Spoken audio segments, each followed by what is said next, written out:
Hey, good evening, everybody. This is Pastor Jay coming to you with the TheJAffect2. I'm just excited for you to join me another week on Thursdays at 9:30 on Eternal Life TV. Today we have a special program for you. We have two guests on our show tonight. One young lady, Sister Ashley, who's going to talk about her testimony of being in human trafficking. Something so tragic and such an epidemic that we must be aware of. We also have Miss Harriet Washington, who is coming to talk about God and business. So it's a little two different sides of the spectrum, but we just want to bring you something just to inform you about what's going on in the world tonight, in today, excuse me. But just stay tuned and watch these two young ladies come and bring forth some great information for you. Stay tuned.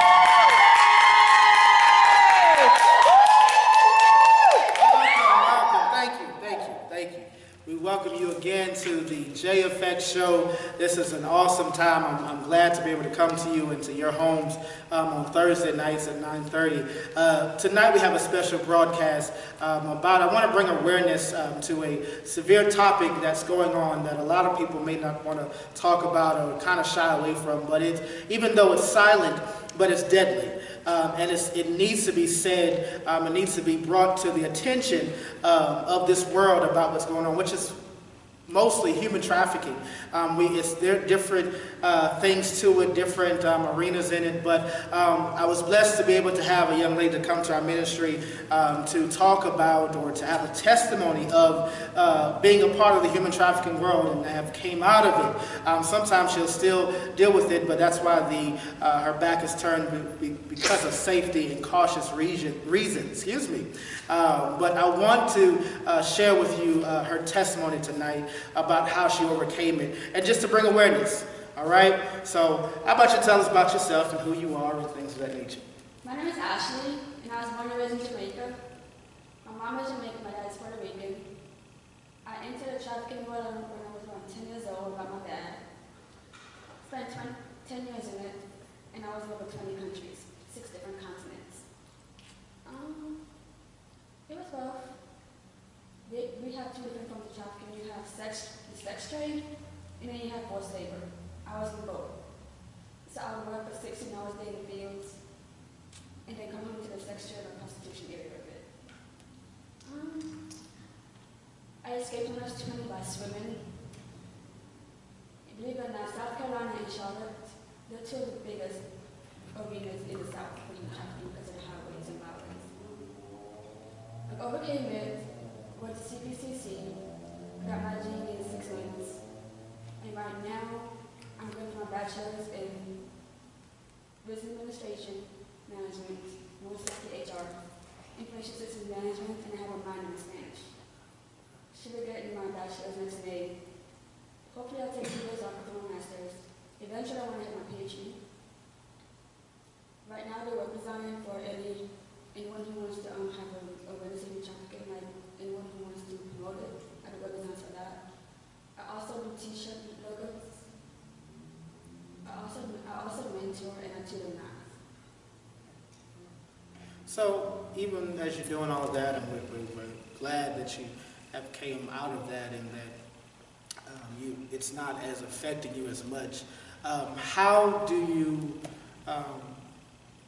what helps you to kind of cope with all of this and still be sane after it? Like, are you able to sleep at night, or what do you do? Do you read? What is that kind of? Do you have memories or things of that nature that still kind of haunt you today? I do have flashbacks. Like some of my sisters are currently in it, so I do have flashbacks. I do get some emails which are like death threats, or sometimes emails send out open because sometimes when you're in trafficking, depends on who sells you. You owe them a debt according to them. My opinion, I don't owe you guys anything. What helps me cope is reading the word every day. I jog. I play sports, mostly track and field and swimming. I do presentations, and I have to keep my faith. course. Now, did you find God while you were in this, or was it after you got out of it that you needed to find a sense or something out there, higher being, to help you to get through this, or was it while you were in there that you found God? I found out after I was in it, about 3 years ago. Okay. You said your dad got you in it, brought you into it. How do you feel about him now today? Have you forgiven him, or? My dad got educated, so. Last thing I remember my dad was I was actually supposed to put it where he died, and I didn't do it. That was the last thing I could remember. So, have you forgiven him for this, or do you still hold on to the harsh feelings of it? I haven't forgiven him for it. No, I haven't. It'll take time, because I can only imagine how you feel. I can't say that I know how you feel, but I can only imagine just to be betrayed by somebody who you trust, your father at that. And so was this in the U.S. that you started it, or was it, I know you said in other countries you were over there, or how did you get into it? I started this in Africa, actually. In West Africa, most in Nigeria and Senegal. Okay. Did your dad bring you over there, or you were already there? Dad sold me to a guy. It was 10 of us, and we were on a boat, then we went on planes. Basically, I was just sold to anyone who had money, because my family struggles a lot with financial. So that's the quickest in their minds to get cash. Gotcha. Well, what would you say to any girl or guys? Was there any guys in it? Let's start there. A lot of people don't know, but it affects most of the girls in terms of the sex trafficking part, but it affects guys in forced labor. But it can go both ways. Guys can be forced into forced labor and sex trafficking, and so can girls. Wow. Okay. Back to what I was saying. Well, what would somebody that may watch this tonight, who may be still in it or who's still trying to come out of it? I know you said you can do some mentoring. You're trying to bring the awareness of it. What would you say to them to help them get through this time? I'll say there's always hope. Even though it's rough and it does get a lot tough, there's hope. Like, don't give up. Always pray. Always trust. Always keep your faith. And if you can't, just don't disobey. Do what you're supposed to do. And if you can find a way to sneak out and just escape, do it. Gotcha. Is there, if somebody, how would anybody know, I should say, that somebody, are there any signs that you could tell that somebody's in human trafficking? Just by looking at them, no. But if you start talking to the person in the body language, you can tell. Gotcha. There's a lot of psychological effects. Gotcha. Sounds good. Well, we appreciate you coming tonight and just sharing with us a little piece of your testimony. And I know you're still dealing with some of it psychological, as you said. So I just want to encourage those tonight that may be still in part of it or still in depth in it and trying to get out of it. There's still hope for you. There's still something, a place that you can come to. Tell somebody. Always tell, even if you're scared, find the courage, find the boldness to come out of these things. You never know who's around. There may be your family members. It may be a girl that's in the store that may be in it, or a guy that's in it that you never even thought could be there. But there's still hope out there. But I want to be able to bring awareness tonight of this epidemic that's plaguing this country, that something needs to stop. You be that person to make a step to stop these things. If help get a part of something or some type of organization that'll help mentor and encourage young ladies as this to keep going, to keep pressing that there's life outside of what this pain is. So, like I said, I thank you tonight for tuning in. It's a quick testimony I want to share with you. Stay tuned for the next segment. God bless.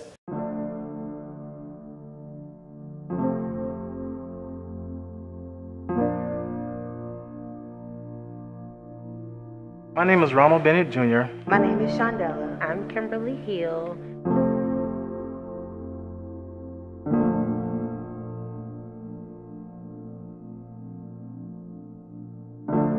I love to make people laugh. Throughout the years, I had to learn to basically keep myself lifted. And every day I pray that I can protect my children from ever having to go through any of the things that I've gone through.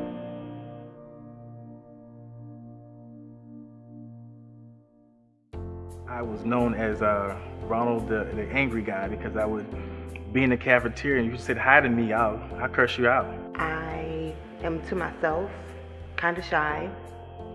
I don't talk a lot, working on that. My mom gave me the nickname Lucy because I was always dramatic and extra. And she always told me that I was going to be on TV and be a star. So I knew that it was more for me. I met a pastor who later approached me and took me under his wing.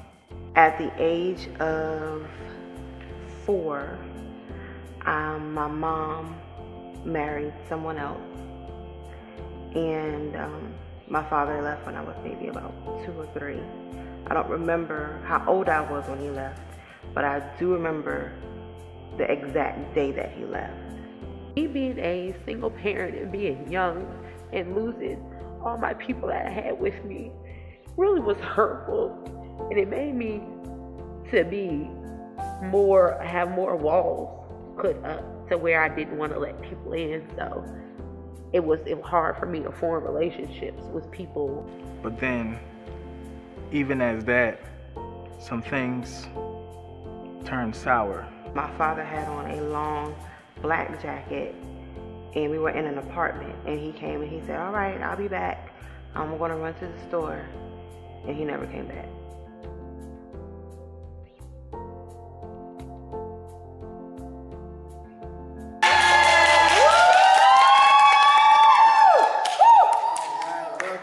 Welcome back. We thank you once again tuning in on Thursdays at 9:30 for the TheJAffect Show.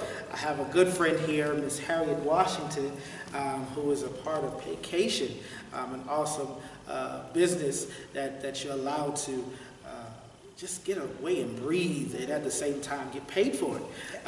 And so today's subject, we're going to talk about God and business, and we're talking about how He fits into our business plan. A lot of times we feel like we can't really have our own. We have to work a 9 to 5 all the time and things. We never really can have our own. But the Bible talks about how riches is in our hands. And so it's up to us to go forward and do what we need to do to bring forth those riches. But today I want to bring her to come on the show today and talk about how God fits into our business plan. So tell us about who you are, where you're from, and all that kind of stuff, and let the audience know something about you. Wow. Well, my name is Harriet Washington, and I'm originally from Seattle, Washington, but I've been here in Charlotte, North Carolina now. In June will be 18 years. Okay. And I'm a mother of 5. I'm married. I'm of 10 years to my wonderful husband, Clinton Washington, and I'm an entrepreneur at heart. Of course, I have had traditional jobs, I've done traditional businesses, but I absolutely love being an entrepreneur because it provides freedom. Good. And so that's a little bit of me. Okay, good. Well, what is it that you do with your business per se? How did you get started? What stood out about it that you want to start this endeavor? Well, with Vacation, one of the things that really stood out for me was the leadership. The people who were heading this company really brought my attention right in focus. Also, my personal sponsors. I was in a previous business with them, and they did not stay in that particular business. I had already removed myself from that business, and they were just talking about it. And it's adult vacation, it's adult fun. So what really intrigued me is the fact that the CEO of the company, he said he wanted to use this company to bring 1 million souls to Christ. And I've never heard of any CEO bring God into the business and have him as the forefront. And just having this to be a tool to not only help people realize their dreams, but also to give them hope. So that's what drew me to Vacation. Got you. How, for you, I know you talked about how the CEO said about the souls. For you, how do you look at this as God in this business for you? How do you define Him in this business for you? Well, how I define God in this business for me is the ability to have the freedom to talk about Him. When we have our meetings, when we have our team meetings, I am free to pray before we have our meetings. I am free to say Jesus. I am free to express who I am ministerially with Vacation, and so that helped me to feel comfortable in knowing that, you know, God's word said that He gives us life and life more abundantly, but He also said that He has stored up the wealth for us, and He gave us the power to get wealth. And this business with Vacation, it is a wealthy place. And then furthermore, I know that with the CEO putting this company on the foundation of God, that if you have your faith, my belief, other people's belief, then you can't help but go up. You're gonna have, you're gonna have your ups and your downs. You're gonna have your valley times. You're gonna have your mountaintop times. But through it all, if you just endure, you can reach your wealthy place. Sounds good. Yes. Cool. Well, tell us about the business. What is it? I know it's Vacation, but how can you go a little in depth with it, for just in case somebody may want to be interested in starting it or want to be a part of it? Give us a little overview of it if you can. Well, Vacation is the marketing arm of a 15-year-old travel company called Extreme Travel. And Mr. Manning, he wanted to provide a way to sell the most travel in this industry, but he decided to use the marketing arm of network marketing to be able to provide more travel agents and the ability to sell more travel in this industry. So we are just the marketing arm of a 15-year-old solid company, travel company, and we are certified travel agents. We're not a travel club. We do have a travel club, but we are not just a travel club. We are actually certified travel agents. So we have the ability to not only book travel, but we have this opportunity, this wonderful opportunity to provide an opportunity for other people who are looking for other streams of income to come into their home. Cool. How about, let's see this, encourage somebody tonight that's watching this when they want to get started, if they're starting a business, not just Vacation, but any type of business. Encourage them or give a testimony of why you got into wanting to start your own, and what should give them a push to go forward in their own as well. Okay. Wow, we had a young man, Marcus D. Wiley, come in today at our church, and he said something very profound. And I want to encourage you, the listener, the viewer, that God gave us the talents. He gave us the ability. He gave us the gifts to do and have the ability to go out and make money for our families. I'll go with the parable of God gave one 5 talents, another 2 talents, and one 1. And that in itself will let you know that you have gifts that God has given you. But what He wants you to do, He doesn't want you to sit on your gift. When that person who had the 5 talents, God left, and He said, go and do what you have to do. And that person with those 5 talents, he went to work. He hustled for it. He went to work. So that when God came back, he had something to report back to him. And when he did come back, he said, yeah, I went out and I doubled that. And I got 10 talents now. The one with the 2, he brought back 4. The one with the 1, though he had the gift, he was scared to launch out in the deep and have faith enough to take that 1 talent and double it. So I'm encouraging you, Whether you have 1 talent, 2 talents, 5 talents, whatever it is that God has placed in your heart to do, don't be afraid. God did not give us a spirit of fear, but of a sound mind and of love. And He wants you to have the riches that He's given us. So don't sit on your gift. Go out. There are resources out there. Just ask God to lead you and guide you.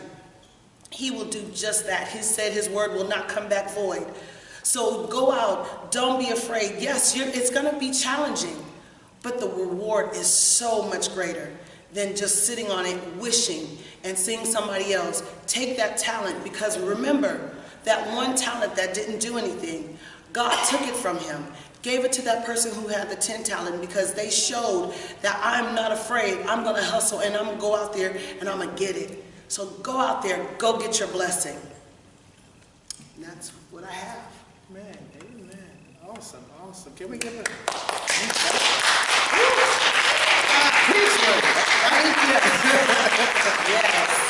If there's any questions for the audience, if not, we'll just go ahead and start closing out with this. We just want to encourage you tonight to go forward. We had a guest earlier who talked about human trafficking, but also this is kind of like another end of the spectrum, talking about God in business. But you have a voice, and that's the main thing over all of this, is that you have a voice that can impact so many people. But it's up to you to take that step to utilize that voice. So tonight, tune in again with us on the JFX show at 9:30 on Thursdays and on the Eternal Life TV. All right? God bless you. Hey, listen, I hope you enjoyed tonight the program with the 2 young ladies here on the JFX show. Once again on Thursdays at 9:30 p.m. on the Eternal Life TV. There was some great information. It was an awesome time just to be amongst these 2 young ladies and just to hear the things that they're doing and the endeavors that they're taking on, despite the challenges that come forward in their lives. Hopefully you're encouraged tonight just to know about what's going on in the world, and also to understand even how you can start and have your voice being used in this world, even though there's so much things going on in this world today. But you can be the one to step up and step forward to start a right path, or to start a right track for somebody else or even for yourself. Hey, keep God first in all that you do. Once again, stay tuned on next Thursday at 9:30 p.m. on Eternal Life TV. Hey, you want to come on our show, or if you have a topic that you want to hear us talk about, contact us on www.jayancrum.ministries.org, jayancrumministries.org, or contact us through email pastorjay22@gmail.com. Once again, I love you tonight for tuning in with us. Stay tuned.